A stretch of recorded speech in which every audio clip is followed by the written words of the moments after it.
saudara-saudara kita yang kurang sependapat dengan membaca surah Yasin malam Jumat, ya tidak apa-apa.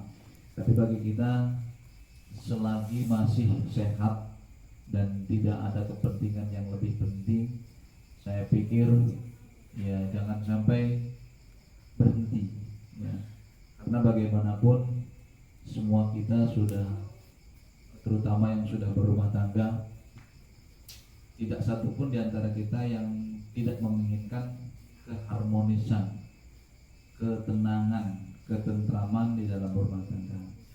Salah satu di antaranya insya Allah barokah membaca surat Yasin di rumah. Ini juga akan menenangkan jiwa semua yang membaca, dan terkhusus juga yaitu tuan rumah insya Allah. Kalaupun tuh ada orang yang mengatakan tidak mau membaca, ya nggak apa-apa, karena pahala nggak akan keliru kok, nggak akan tertukar. Kita yakin saja, mau malam Jumat, mau malam Minggu, mau malam Senin, mau malam apa saja membaca Al-Quran tidak ada larangan ya. Baca Al-Quran dalam keadaan punya wudu dipastikan akan mendapatkan pahala per satu hurufnya 10 kebaikan. Kalau kita mau menghitung, tadi kita sudah kirimkan doa atau berdoa kepada Allah Subhanahu wa taala, mendoakan si A, si B dan lain sebagainya. Baca Fatihah saja berapa kali kita baca. Kemudian Al-Baqarah dan lain sebagainya. Kalau kita hitung berapa huruf itu, kalau kita kalikan 10 sudah berapa? Kita hanya berharap pahala Allah Subhanahu wa taala. Kemudian kenapa sih kok mesti malam Jumat? Tidak mesti malam Jumat. Baca Yasin itu kapan saja boleh. Cuman malam Jumat ini yang saya paham, yang saya ngerti, ya kecuali yang di luar pengertian saya ya. Hadis menyampaikan Sayyidul Ayyam Yaumul Jumat. Pemimpin segala hari itu adalah hari Jumat. Kemudian kalau masalah baca surat Yasin, saking banyaknya hadisnya ya, mutawatir bahkan. Cuma ini sekedarnya saja untuk memantapkan kepada kita semua yang suka baca Yasin, baik di luar hari Jumat maupun malam Jumat. Kita minta kepada Allah Subhanahu wa taala dengan membaca surat Yasin ini pahalanya, mudah-mudahan Allah memberikan ketentraman kepada jiwa kita, kepada hati kita, kepada keluarga kita, kepada saudara kita, dan semua lingkungan kita. Kalau kita sendiri sudah tenang, sudah tentram, sudah ada keluarga, saudara, famili, kemudian lingkungan, saya rasa itu kok yang kita inginkan kok, dari mana-mana pun juga, kapanpun juga itu yang kita inginkan. Oleh karena itu saya ingin menyampaikan beberapa kutipan saja nih. An Atha ibni Abi Riyabahin qala balaghani anna Rasulullah sallallahu alaihi wasallam qala man qara'a Yasin fi sadrihi nahar qudiyat hawaijuhu. Ini salah satu saja di antaranya hadis riwayat Ad-Darimi yang bahasa kitanya insyaallah kurang lebihnya dari Atha bin Abi Ribah. Ia berkata, telah sampai kepadaku bahwa sesungguhnya Rasulullah Sallallahu Alaihi Wasallam beliau bersabda, barang siapa membaca Yasin pada awal hari maka terpenuhi kebutuhannya. Insyaallah ini salah satu wasilah.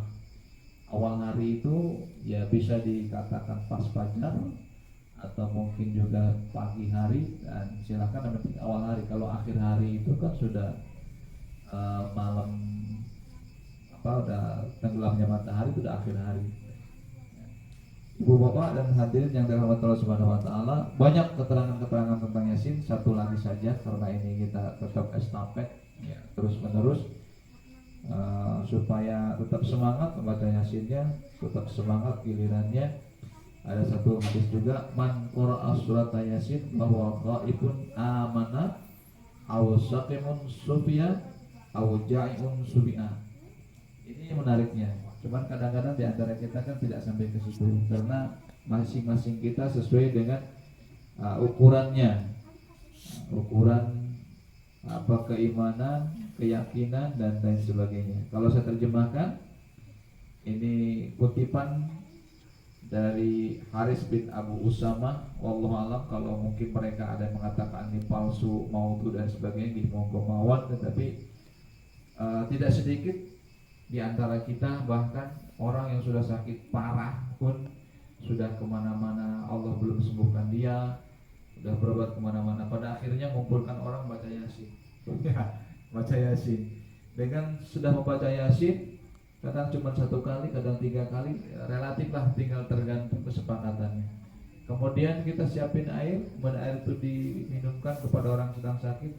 Ya kuasa Allah, kalau emang Allah menyembuhkan ya sembuh. Tapi kalau kuasa Allah juga, Allah mau menarik cepat kembali ke haribaannya, ya tidak lama kadang-kadang meninggal dunia. Ini juga ada orang yang kadang salah pengertian, ya kalau memang mau bunuh diracun aja.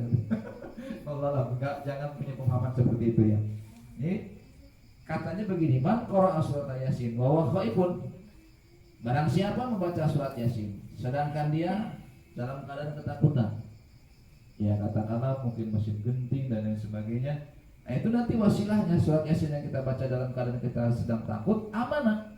Kita akan diamankan oleh Allah Subhanahu wa taala, akan dijaga, akan diselamatkan. Terus bagaimana kalau dia dalam keadaan ja'iun, lapar, ya relatif lapar itu mungkin kita susah dengan pekerjaan, cari makan kemana-mana nggak dapat juga, ya itu tinggal tergantung ya. Insya Allah Allah akan mengenyangkannya kayak mana? Ya kalau makan pasti kenyang, tapi bukan makanan yang mengenyangkan kita loh. Jadi ya itu hanya wasilah aja. Yang mengenyangkan itu Allah Subhanahu wa taala. Begitu juga kita kalau nggak punya pekerjaan, yang memberikan pekerjaan pada hakikatnya Allah, cuman kita harus berupaya sekuat tenaga semaksimal mungkin. Nah, jadi saya ulang, man qara'a surat Yasin wa huwa khaifun amana aw saqimun subiya aw ja'iun subiya. Barang siapa membaca surat Yasin dan dia dalam keadaan takut, maka dia akan aman, akan selamat, akan dijaga Allah. Atau dalam keadaan sedang sakit, maka akan disembuhkan, akan menemukan obatnya insyaallah, akan disembuhkan oleh Allah Subhanahu wa taala. Kalau lapar, akan dikenyangkan oleh Allah Subhanahu wa taala dengan berbagai perantara, dengan berbagai wasilah. Mungkin wasilahnya kita dikasih pekerjaan, bisa dapat uang untuk beli beras, atau mungkin ada yang nganterin dan lain sebagainya. Hal-hal yang semacam ini sebetulnya sering kita rasakan, anugerah Allah yang kadang-kadang kita sendiri tidak sadar.